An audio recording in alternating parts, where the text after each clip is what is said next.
하나님 사랑합니다. 그럼에도 불구하고 주님을 사랑합니다.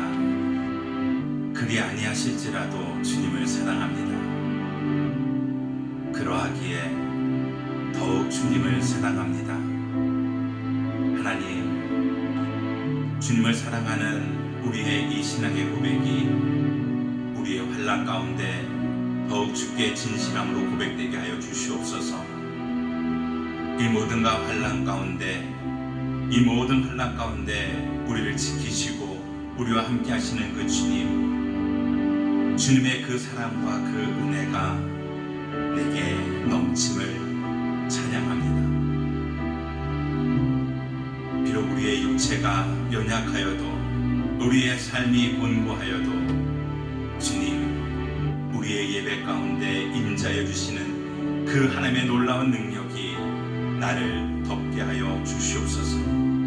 이곳에 임자하여 주시고 오직 주의 영광만 나타내 주시며 우리의 찬양을, 우리의 예배를 받아 주시옵소서. 주께만 우리의 모든 것 다 되기를 간절히 소망하며 예수님의 이름으로 기도합니다.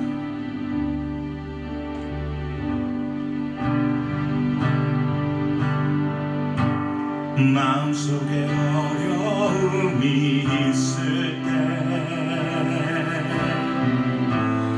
마음속에 어려움이 있을 때,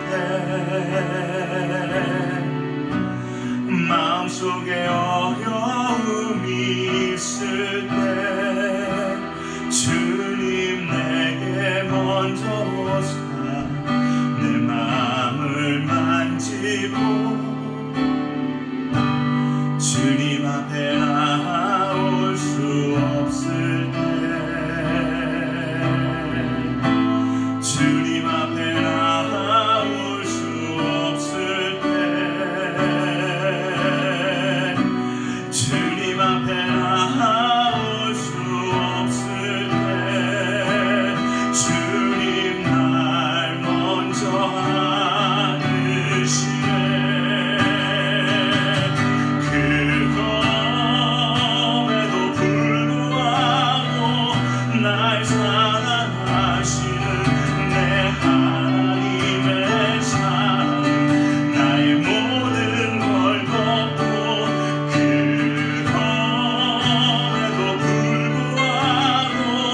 날 안아주시는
길을 만들자. 십자가를 들고 땅 끝까지 우린 가리라. 우리 주님 하늘과 온 땅 덮을 때 우리 땅 끝에서 주를 맞으리. 마라나타 마라나타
Good morning, church family. Go ahead and give someone a very big hug. Husbands and wives, give each other a big hug. Parents and children, give each other a big hug. And siblings, yes, you too, give each other a big hug and do it like you mean it. And while you are giving everyone a hug, go ahead and say, I'm happy to be stuck at home with you. And say it like you mean it. Say it like you mean it, or say it until you do mean it. All right. Well, today's passage is going to be from 2 Chronicles chapter 7, verse 14. And here's what it says. If my people who are called by my name will humble themselves and pray and seek my face and turn from their wicked ways, then I will hear from heaven and I will forgive their sin and will heal their land. Amen. So there are two types of covenants or promises that God makes in the Bible. The first one is something we call an unconditional covenant or an unconditional promise. When a covenant or promise is unconditional, it means that God will faithfully fulfill it whether or not his people obey him. God fulfills his end of the promise no matter what. An example of an unconditional covenant is when God promises to make Abraham a great nation. There was no obligation that Abraham needed to fulfill. God simply chose Abraham, and there was nothing that could change it.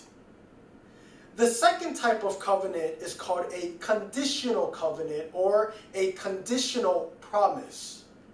When a covenant is conditional, it means it is determined by the obedience of God's people. God's people must meet a certain obligation in order for God to fulfill his end of the promise. And depending on their obedience, the promise can either bring blessing or a curse. Exodus chapter 9 verse 5 says, Now if you obey me fully and keep my covenant, then out of all nations you will be my treasured possession. In this verse, God promises to make the Israelites his treasured possession if they obey him. This promise has a condition. They must obey God in order for them to receive God's promise. The way we know a promise is conditional is if it has the word if. Right where you are at home, say if. If it has the word if in it, it is most likely a conditional promise. Our verse from 2 Chronicles chapter 7 verse 14 says starts with the word if. If my people who are called by my name. I think it is important to quickly point out that we are all called by God. It is not that we found Jesus, but that Jesus found us. We are all believers of Jesus Christ today because at some point in our lives, Jesus found us. Amen?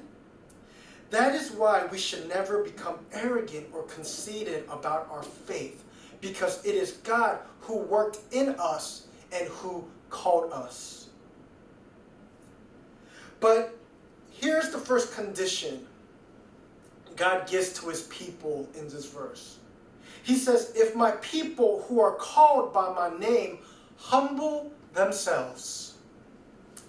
God's people must humble themselves. This means that humility is a choice. We have the option to humble ourselves. I remember when I first started ministry, my mentor told me, Peter, you can either humble yourself before God or God will humble you. Over the years, I have found that humbling ourselves is the much better option than God humbling us. Because when God humbles us, it can be humiliating. Hasn't this coronavirus been a little humiliating? Hasn't this whole coronavirus thing been humiliating for our nation? The United States of America, this great world superpower, has been dominated and dismantled by this microscopic virus.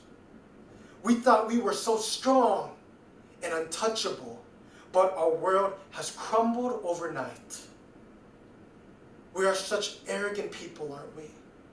The things we thought we had power over, the things that we thought we could fix, the things that we thought we had control over, the things that we chase after, all of it has all come to an end. But this virus has exposed all of us. We are all weak creatures in the need of God's mercy. Church, we must humble ourselves before God. This is the time for us to admit that we are weak and in need of God and His mercy. It is time for us to get on our knees, bow our heads, and get low before God. Amen? The second condition is that we must pray and seek God's face. Just like many of you, I have been home the last couple of weeks, and it's given me the opportunity to spend some extra time with my kids. And I love my kids, but do you know something that they do that drives me crazy? They lose the remote control for the TV all the time. Almost every day they lose the remote control. And guess who has to find it? I do. And let's be honest, if I don't find the remote for them, they will end up bothering me all day. So I search and look for it everywhere until I find it.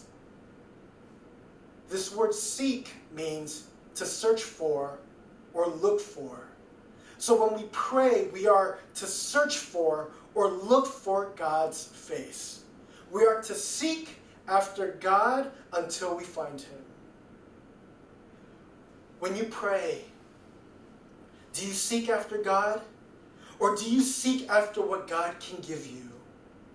Do you seek God's presence or God's presence? When we pray, we tend to seek God's hand when we should be seeking God's face. Seeking God's face means we are searching after God. It means we are looking for God. It means we are seeking after His presence.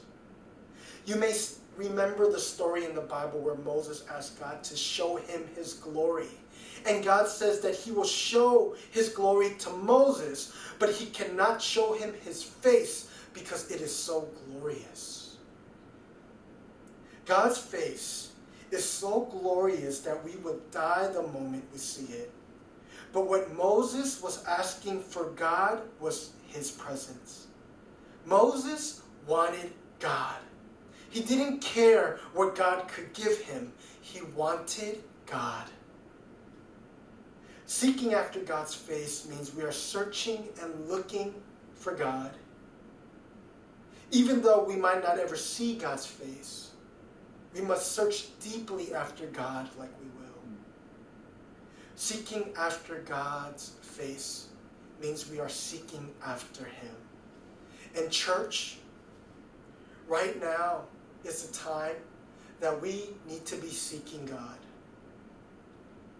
God is the only real refuge during this time of crisis. Do you know what will keep us from finding God? Do you know what will block our prayers? Do you know what will keep us from being heard? by God? Sin. Sin. And see, and this is the third condition that God gives to his people. They must turn from their wicked ways. They must repent from their sins. Sin is what will separate us from God, and that is why we must turn from our sins. Just like if we were going the wrong way on the road, we would make a U-turn. We must turn away from our sins and go towards God. Are there sins you need to turn from today? Are there sins your family needs to turn from today? Are there sins that our nation needs to repent of today? Let's review these three conditions again.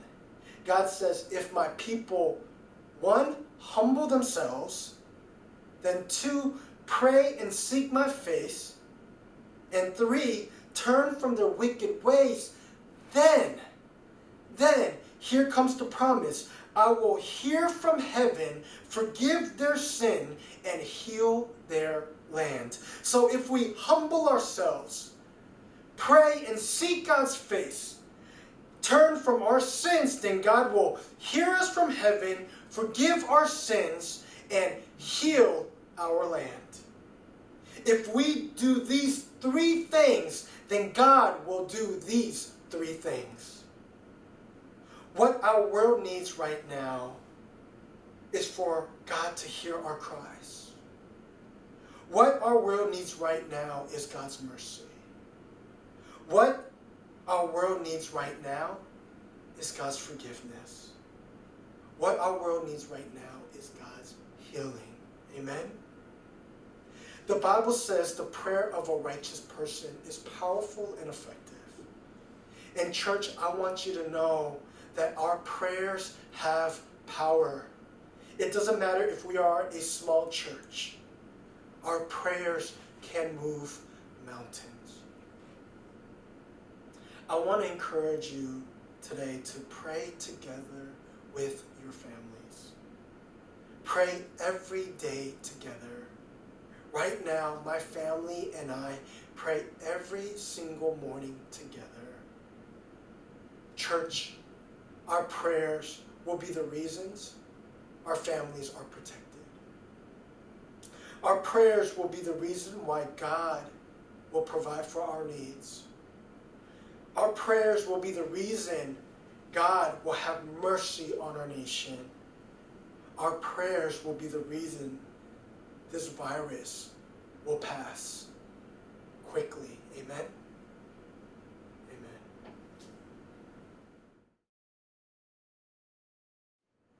할렐루야, 주님의 이름으로 우리 사랑하는 성도님을 환영하고 사랑하고 축복합니다. 함께 나눌 말씀은 이사야 26장 3절부터 4절까지 말씀입니다. 이사야 26장 3절로 4절까지 말씀입니다. 제가 봉독해 드리겠습니다.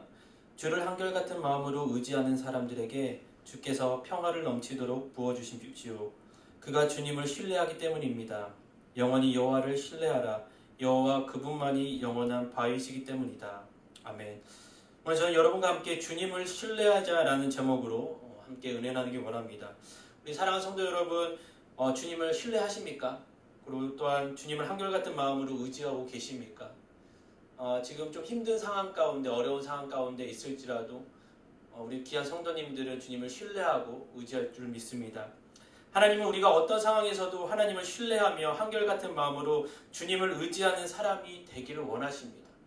즉, 우리가 주님을 신뢰하고 있다면 한결같은 마음으로 주님을 의지하는 사람이 되고, 주님께서는 그런 사람들에게 주님의 평안과 화평과 평강을 허락하시고 넘치도록 부어주신다는 말씀입니다. 그래서 어찌 보면 신앙생활은 저희가 주님과 저희들 관계 가운데 의리를 지키는 것, 우리를 주님을 믿는 것, 신뢰하는 것이라고 생각합니다. 어떤 고난과 핍박 그리고 유혹이 다가올지라도 흔들리지 않고 끝까지 믿음을 지키는 사람, 끝까지 그 사람에 대한, 주님에 대한 의리를 지키는 사람이라는 것입니다. 그런 사람은 주님께서 좋아하십니다. 그래서 성도들에게 어떤 시험과 시련과 유혹이 다가왔을 때 하나님을 신뢰하는 그 믿는 믿음이 있어야 된다고 이야기하고 있습니다. 여러분은 끝까지 믿음을 지키고 하나님을 배신하지 않는 하나님에 대한 신뢰가 있으십니까? 끝까지 주님을 의지하고 주님을 따르고자 하는 결단이 있으십니까? 어떤 사람들은 고난 앞에서 믿음이 작아지거나 어떤 사람은 유혹 앞에서 약해지는 사람들이 많이 있습니다. 그렇지만 성도, 그리스도인, 주님을 따르는 저와 여러분은 그 반대가 돼야 된다고 이야기하고 있습니다. 다시 말해서 여러분과 저는 고난이나 시험을 만날 때 주님을 신뢰하고 한결같은 마음으로 주님을 의지하였을 때 그 믿음이 점점 더 커져가야 된다고 얘기합니다. 어려운 상황 가운데 이 바이러스가 점점 많아지는 상황 가운데 저희가 해야 될 역할은 무엇이냐면 주님을 온전히 믿고 신뢰하고 의지하여 저희들의 믿음이 그냥 점점점 두려워하거나 힘들어하는 것이 아니라 더욱더 주님께 가까이 갈 수 있는 믿음이 있어야 된다는 것입니다. 고난 앞에서 담대히 하나님을 바라볼 수 있는 믿음, 보이는 자에게 하나님께서는 그 평강을 허락하신다는 것입니다. 그렇기 때문에 우리가 어떤 상황이든 주님을 신뢰하고 한결같은 마음으로 주님을 의지해야 된다는 것입니다. 본문에 보시면 신뢰하다라는 말이 나옵니다. 그 신뢰하다는 말은 원어에 보시면 바타흐라는 단어인데 이게 무슨 뜻이냐면 피난처를 향해서 서둘러 가다라는 뜻이 있습니다. 전쟁이 나면 어떻게 됩니까? 피난처를 찾아 목숨을 걸고 찾아가듯이 하나님께 그런 마음으로 나가야 된다라는 이야기입니다. 신뢰하다는 마음이. 그래서 여기서 신뢰하다는 것은 우리가 하나님을 바라보고 나가면 하나님이 우리를 이끌어 주시고 지키시고 보호해 주시고 하나님께서 평강을 허락하여 주신다는 말씀입니다. 내가 하나님을 간절히 찾으면 하나님께서 나를 붙잡아 주시고 강하게 지켜주신다는 것입니다. 그래서 여러분, 우리가 피난처를 향해 간절히 간다, 주님을 바라본다는 것이 무엇이냐면 지금 저희가 주님께 간구해야 된다, 주님께 기도하고 나가야 된다라는 이야기입니다. 이러한 확고한 마음의 상태를 얘기하는 거예요. 간절한 마음을 이야기하고 있다는 것입니다. 세상에 어떤 바람이 불어올지라도 어떤 악한 병마가 찾아올지라도 남에게 이유 없은 오해와 상처와 아픔을 당할지라도 그러한 모든 상황에서도 우리의 마음이 완전하게 주님께 고정되어 있는 상태를 이야기하고 있다는 것입니다. 그게 신뢰하다라는 것입니다. 여러분, 주님을 정말 신뢰하십니까? 여러분, 흔들림 없이 주님께 여러분의 마음을 고정시키시길 바랍니다. 본문 3절에 보시면 주를 한결같은 마음으로 의지하는 사람들에게 라고 얘기합니다. 다른 것이 아니라 우리가 하나님께 나아갈 때 하나님을 얼마나 신뢰하는지는 하나님은 그 마음의 중심을 보고 아신다는 것이에요. 그래서 여기서 마음은 생각을 담는 그릇이라고 얘기합니다. 여러분의 마음은 무엇을 담고 계십니까? 여러분은 무엇을 담고 그것을 생각하고 계십니까? 내 안에 지금 무엇인가 담고 있는지가 너무 중요하다는 것입니다. 그것이 주님이라면 우리가 늘 주님을 바라보고 주님을 신뢰하고 의지하고 다가갈 수 있다는 것입니다. 잠언 4장 23절에 이렇게 되어 있습니다. 모든 지킬 만한 것 중에 더욱 내 마음을 지키라. 생명의 근원이 거기서 남이라 라고 얘기합니다. 그런 것처럼 우리의 마음이 무엇을 갖고 있는지, 무엇을 바라보고 있는지, 무엇을 담고 있는지가 너무 중요하다고 얘기합니다. 하나님을 마음을 확고하게 유지하는 사람들에게 하나님의 완전한 평강을 허락하여 주신다고 얘기합니다. 3절 말씀에 또 주를 한결같은 마음으로 의지하는 사람은 굳건한 믿음을 가진 사람이라고 얘기해요. 한결같은 마음으로 주님을 의지하는 사람은 굳건한 믿음을 가진 사람이라고 얘기합니다. 이 말씀을 보면서 저는 다니엘의 세 친구가 생각났어요. 사드락과 메삭과 아벳느고가 있습니다. 이들은요, 굳건한 믿음을 가진 사람이었습니다. 느부갓네살 왕이 자신을 상징하는 금으로 만든 신상을 만들어서 절하라고 얘기합니다. 그런데 이 세 친구는 사드락과 메삭과 아벳느고는 절하지 않습니다. 그래서 느부갓네살 왕 앞에 끌려와서 다시 한번 기회를 줍니다. 절을 하라고. 하지만 이들은 절하지 않고 다니엘서 3장 17절 18절 말씀 같이 이렇게 얘기하고 있습니다. 만약 우리가 절하지 않을 경우 우리가 섬기는 하나님께 우리를 활활 타는 불구덩이 속에서 구해 주실 것입니다. 그분이 우리를 왕의 손에서 구원하실 것입니다. 왕이여, 그러나 그렇지 않아도 우리가 왕의 신들을 섬기거나 왕이 세우신 금신상에 절하지는 않을 줄 아십시오 라고 얘기합니다. 어떤 상황에 와도요, 나는 절하지 않겠다는 거예요. 주님 외에는 절하지 않는다는 거예요. 주님 외에는 섬기지 않는다는 거예요. 더 중요한 것은 주님께서 그 풀무덩거리에 건져주시지 않으셔도 그리 아니하실지라도 나는 주님을 믿고 굳건한 믿음을 갖고 주님께 나가겠다고 이야기합니다. 그래서 느부갓네살의 왕의 명령을 통해서 풀무불에 던져지지만 한 사람도 다치지 않습니다. 그 광경을 본 느부갓네살 왕이 하나님을 찬양하기 시작합니다. 여러분의 굳건한 믿음, 마음을 갖고 신뢰하고 주님을 의지하는 그 믿음을 통해서 많은 사람들이 주님을 만나게 될 것이고 주님을 찾을 수 있다는 것입니다. 그렇기 때문에 우리는 어떤 어려운 속에서도 타협하지 않는 믿음을 가지고 나가야 돼요.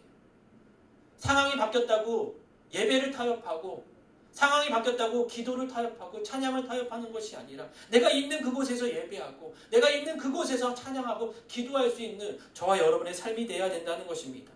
그래서 하나님에 대한 변함없는 신뢰를 가지고 나가는 사람에게는 구원해 주시고 날마다 새 힘을 허락하여 주신다고 얘기합니다. 이사야 40장 31절에 이렇게 되어 있습니다. 여호와를 바라는 사람들은 새로운 힘을 얻을 것이다.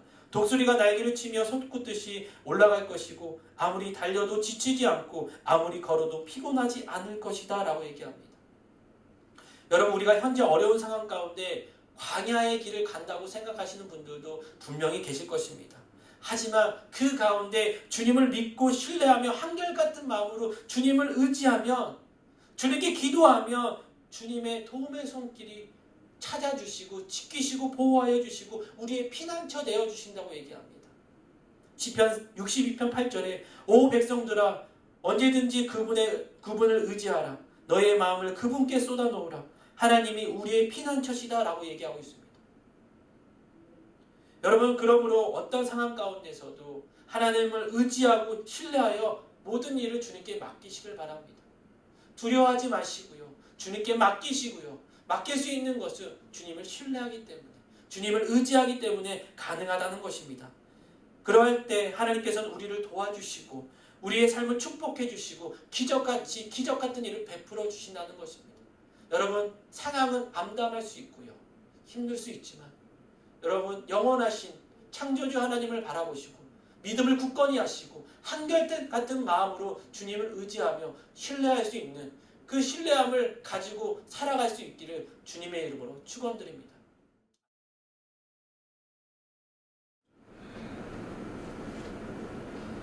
할렐루야. 사랑하는 우리 워싱턴 온누리교회 성도 여러분들, 평안히 지내고 계시는지요?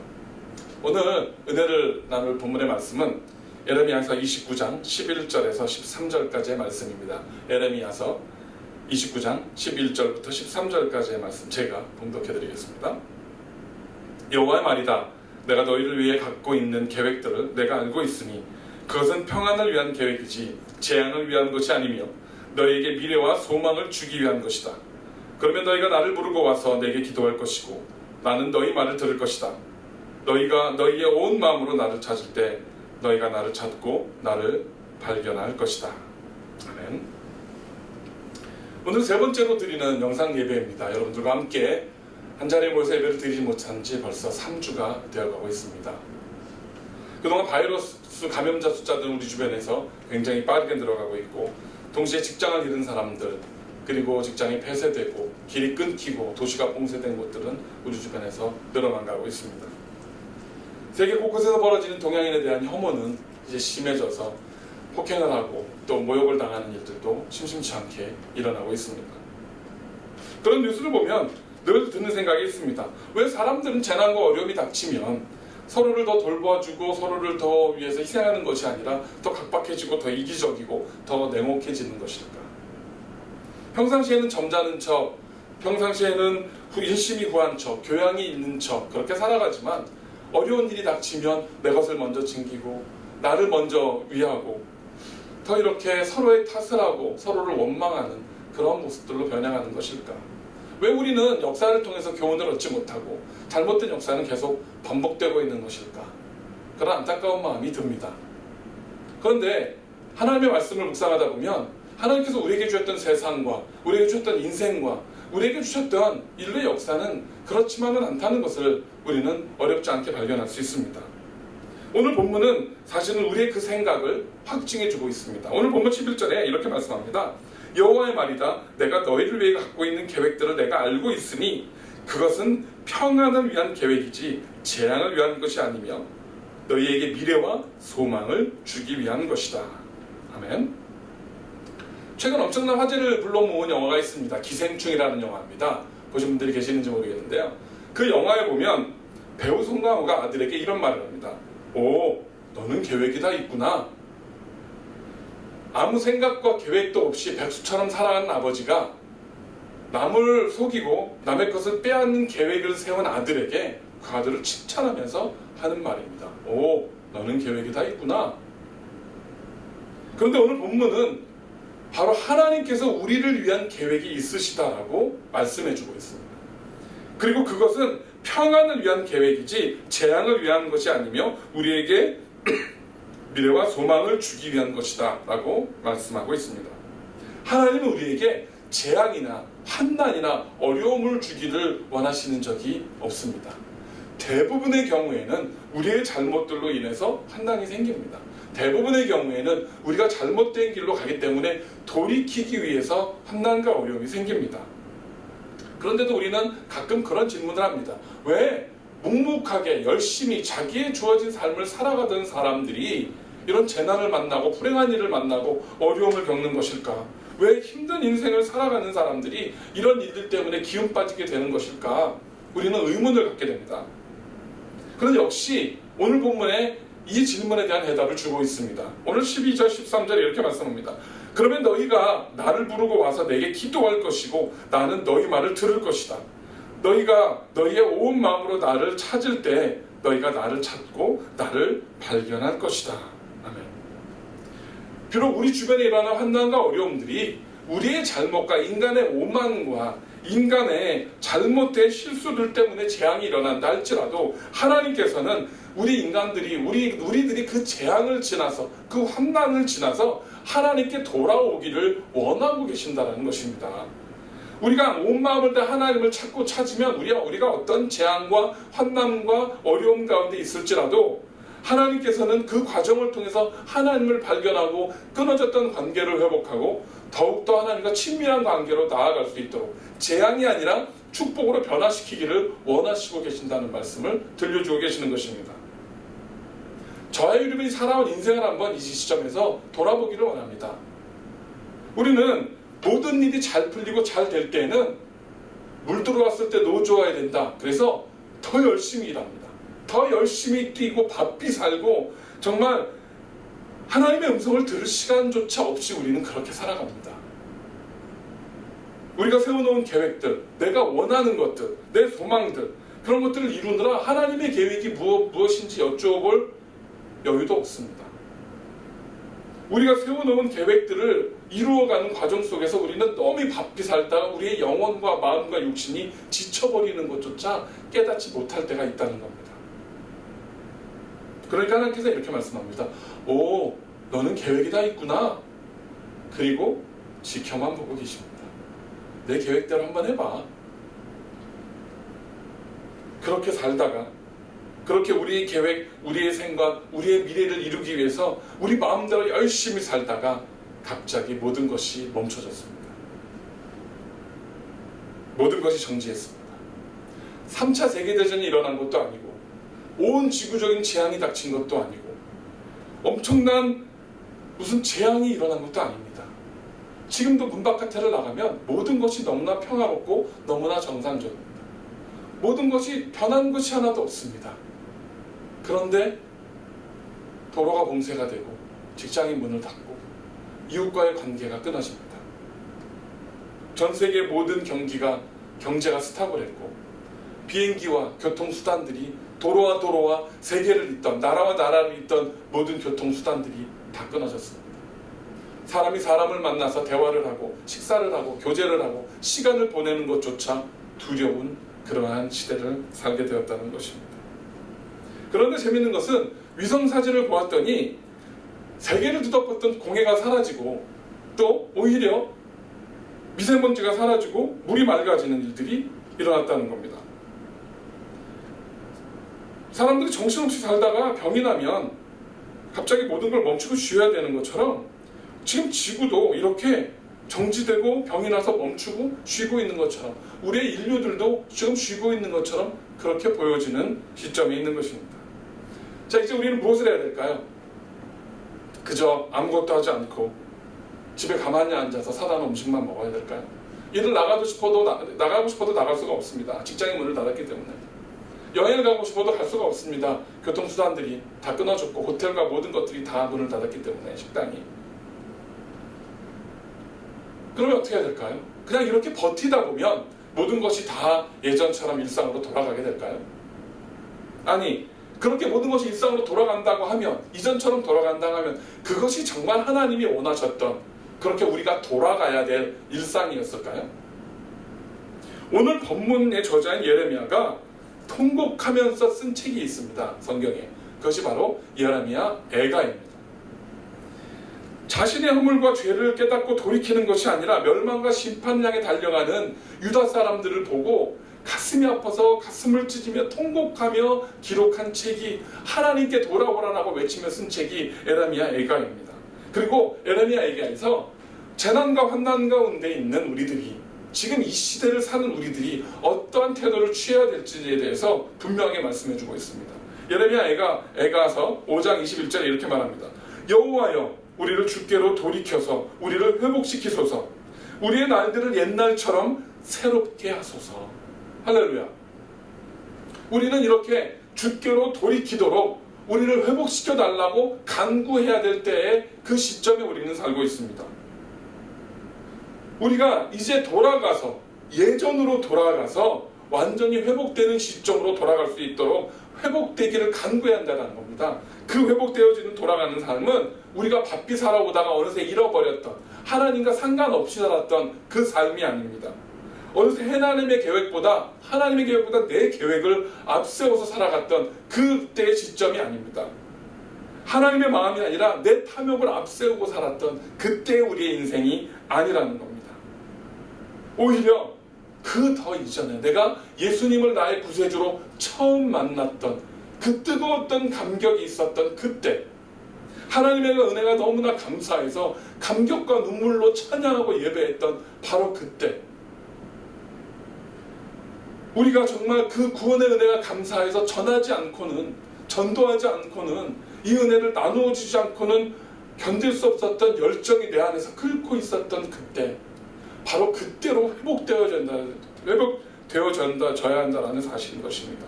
바로 그 옛날로 돌아가야 한다고 예레미야 선지자는 우리에게 말씀하고 있는 것입니다. 많은 학자들이나 똑똑한 사람들은 이 코로나 바이러스가 지나가도 우리의 일상은 이제 예전으로 돌아가지 못할 것이라 말을 합니다. 그래서 그들은 뉴 노멀이라고 말을 합니다. 이제 새롭게 바뀐 일상이라는 것입니다. 경제 대공황이 일어날 것이라고 말합니다. 지금 상태로 보면 불보듯이 뻔합니다. 질병을 통제하고 관리하겠다는 명목으로 개인의 자유와 권리가 침해당할 것이라고 말합니다. 지금 코로나 바이러스 걸린 사람들을 추적한다고 해서 우리가 어떻게 움직이는지, 동선과 우리가 만났던 사람들, 어디에 갔던지 모든 장소들이 만천하에 공개가 되고 있습니다. 세계의 모든 나라들은요, 이제 개인의 정보들을 모두가 공유하는 시스템을 갖게 될 것이라고 말합니다. 이제 인류는 더 이상 이념이나 사상, 종교가 아니라 생존을 위한 투쟁의 시대로 접어들게 된다는 것입니다. 그들이 말하는 우리가 돌아갈, 또 이제 다시 나타난 뉴 노멀은 장밋빛에 찬란하고 기대가 되고 소망이 있는 미래가 아니라 생존을 위한 본능만 남아있는 그러한 시대로 점점 변하게 될 것이라는 암울한 계획들을 우리에게 이야기해주고 있습니다. 그러나 만일 우리가, 온 인류가 하나님 앞에 나와서 하나님께 부르짖고 우리의 죄악들을 돌이키고 진정한 회복을 우리가 간구한다고 하면, 우리에게 놓여진 우리의 미래 뉴 노멀은 훨씬 더 축복되고 아름다운 그러한 진정한 하나님의 은혜 가운데 거하는 새로운 미래가 우리에게 펼쳐지게 될 것입니다. 사람의 계획은 인류를 점점 더 암울하고 어두운 시대로 이끌어가고 있습니다. 하지만 하나님의 계획은 점점 더 찬란하고 축복된 미래로 인도하고 있습니다. 지금 인류는, 지금 저와 여러분은 이제 모든 것이 정지된 이 상황에 갈림길에 서 있습니다. 우리가 계속 살아왔던 대로 그렇게 점점 더 어두운 멸망을 향한 길로 선택해서 계속 그 길로 갈 것이냐, 아니면 돌이키고 하나님께 회복을 간구하고 정말 우리의 옛날의 날들처럼 그런 감격과 은혜로운 삶 속에서 그렇게 하나님과 함께 교제하며 살아가는 그 길을 선택할 것인가. 이제 우리는 그 스탑사인 앞에 서 있습니다. 오늘 지금 우리가 내리는 결정들, 우리와 우리의 나라를 이끌어가는 지도자들과 교회의 지도자들과 우리들이 내리는 이 결정은 우리뿐만이 아니라 우리의 자녀들, 우리의 자녀의 자녀들, 그들의 미래가 결정이 되는 중요한 결정을 내리게 될 것입니다. 여러분들은 어떠한 결단을 내리시겠습니까?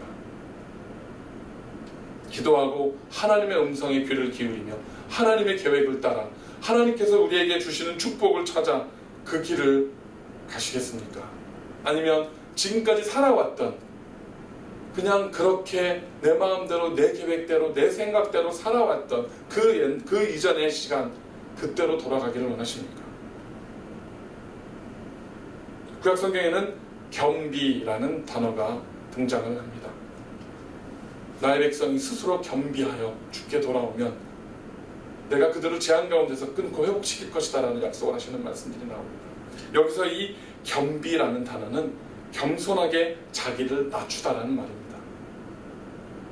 이제 이 시점에서 우리는, 저 여러분은 개인뿐만이 아니라 우리와 교회와 온 나라와 온 민족들은 스스로 겸비해야 할 때입니다. 그렇게 겸손하게 하나님 앞에 겸비하라고 지금 이러한 어려운 시간들을 우리에게 주셨을지도 모릅니다. 이 시간에 우리가 겸비하지 않고 하나님의 은혜를 구하지 않는다면 우리는 이제는 걷잡을 수 없는 그러한 시간으로 살아가게 될지도 모릅니다. 사랑하는 성도 여러분, 겸비합시다. 이제 하나님 앞에서 겸손하게 옷깃을 여미고 하나님의 말씀과 하나님의 공의로우심과 하나님의 그 위대하심 앞에서 이제 겸손히 나의 삶을 내려놓고 나의 삶을 하나님께서 주관해 주시도록, 하나님께서 책임져 주시도록 내어 맡기고 하나님께 나아가는 겸비하는 시간이 되시기를 간절히 축원을 드립니다. 그래서 이 시간들이 지났을 때에 이제는 정말 겸손하게 하나님의 백성들이 모여서 하나님을 예배하고 찬양하고 섬기고 주변을 섬길 수 있는 그러한 저와 여러분, 우리 워싱턴 온누리교회 새로운 모습들이 되어지기를 소망하며 그렇게 함께 기도하시기를 간절히 축원을 드립니다. 기도하겠습니다. 하나님 감사합니다. 이 시간에 우리가 말씀을 나누었습니다. 점점 들려오는 소식들은 우리를 어둡고 암울하게 만듭니다. 우리에게 소망과 희망을 주는 소식들이 아니라 우리를 더욱더 낙담하고 힘들고 포기하게 만드는 소식들이 들려옵니다. 그러나 이 시점에서 하나님, 우리가 온 마음으로 하나님을 찾고 하나님을 발견하고 하나님의 은혜 가운데 들어가기를 원합니다. 예레미야 선지자의 말씀처럼 우리가 정말 주께서 돌이켜서 우리가 회복되어지고 우리의 날들을, 옛날 그 날들, 하나님과 만났던 뜨거운 감격이 있었던, 내 안에 뜨거운 복음의 열정이 있었던 그때로 회복시켜주기를 간구하는 우리의 시간들이 되어주도록 역사하여 주시옵소서. 그래서 이 어려운 시간들이 지나갔을 때에는 더 성숙하고 더 성장하고 더 하나님 앞에 멋지게 세워진 신앙인으로서 우리가 다시 모여 하나님을 예배하며 찬양하며 주께 영광 돌릴 수 있는 놀라운 은혜 가운데 설 수 있도록 우리를 붙잡아 주시옵소서. 주님을 사모합니다. 하나님을 의뢰합니다. 우리의 모든 것들을 살펴주시고 공급하여 주시고 하나님의 은혜 가운데 가득히 채워 주시옵소서. 감사드릴 때에 예수님의 이름으로 간절히 기도드렸습니다.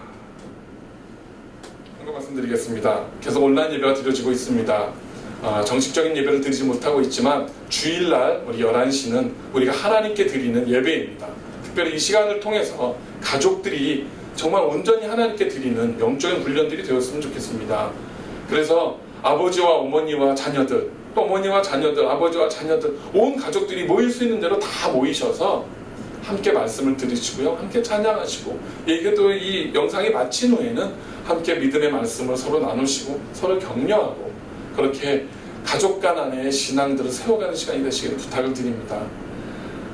특별히 주일날 11시에는 우리 교회 영상, 우리 목사님들이 또 다 이렇게 나와서 녹음한 이 영상들을 우리 함께 보시고요. 또 주중에는 시간이 되시는 대로 다른 좋은 또 설교들이나 말씀들을 찾아서 말씀과 찬양들을 들으시고 우리의 영성들을 계속 회복하는 일에 집중해 주시기를 부탁을 드리겠습니다.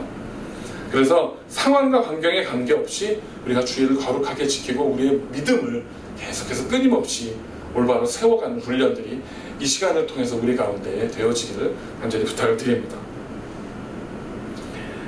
오늘부터 시작해서 전 교인 작정 기도를 여러분들께 부탁을 드리겠습니다. 어차피 모여서 기도할 수가 없기 때문에 여러분들이 매일 저녁 9시에 알람을 맞춰 놓으시고 우리 지금 여러 가지로 경제적인 어려움을 겪는 성도님들, 또 건강의 어려움을 겪는 성도님들, 또 여러 가지 또 심리적으로 영적으로 어려움을 겪는 성도님들이 많이 계십니다. 그래서 우리가 이때 정말 기도할 수밖에 없는, 기도하지 않고는 견뎌낼 수 없는 환경 가운데 있기 때문에 매일 저녁 9시에 여러분들이 알람을 맞춰 놓으셔서 우리 교회를 위해서, 우리 성도님들을 위해서, 우리 각 가정과 우리 자신을 위해서 하나님께 간절히 부르짖는 그러한 시간들이 되시기를 부탁을 드리겠습니다. 자세한 기도의 제목은 저희가 단체 카톡방에 올려드리도록 하겠습니다. 참고해 주시고요. 그 밖에 기도들을, 다른 기도의 제목들을 위해서 여러분들 매일 저녁 9시에, 이거는 지금 온 교회적으로 우리 모든 성도님들, 영상을 보시는 분들, 또 우리 EM, 우리 모든 청년들과 우리 온 교회가 이 시간에는 정말 합심해서 매일 저녁 9시마다 우리가 시간들을 정해놓고 기도해 주시기를 부탁을 드리겠습니다. 기도밖에는 능력이 없습니다. 기도밖에는 우리가 이 문제를 헤쳐나갈 다른 방법이 없습니다. 그래서 우리 자신과 서로를 위해서 중보하시고 기도해 주시는 그런 시간이 되시기를 간절히 부탁을 드리겠습니다. 계속 서로 연락해 주시고요. 서로 관심 가져주시고요. 특별히 목자님들, 각 목장을 통해서 끊임없이 서로의 필요들과 어려움들을 확인하시고 챙겨주시기를 부탁드리겠습니다. 다시 우리가 모여서 예배할 때까지 더욱더 우리가 성숙하게 신앙이 성장되는 훈련이 되시기를 부탁드립니다. 기도합니다. 이제는 우리 구주 예수 그리스도의 은혜와 우리 아버지 하나님의 극진하신 사랑하심과 성령님의 감화감동 역사하심이 이 어려운 시간, 이 환난의 때를 뚫고서 주님을 찾고 하나님의 이름을 부르며 더욱더 성숙한 신앙의 자리로 나아가기로 결단하며 다짐하는 이 시간 머리 숙이는 모든 성도들 위에와 우리 교회 위에, 이 땅 위에 지금으로부터 영원까지 함께 하시기를 간절히 축원하옵나이다. 아멘.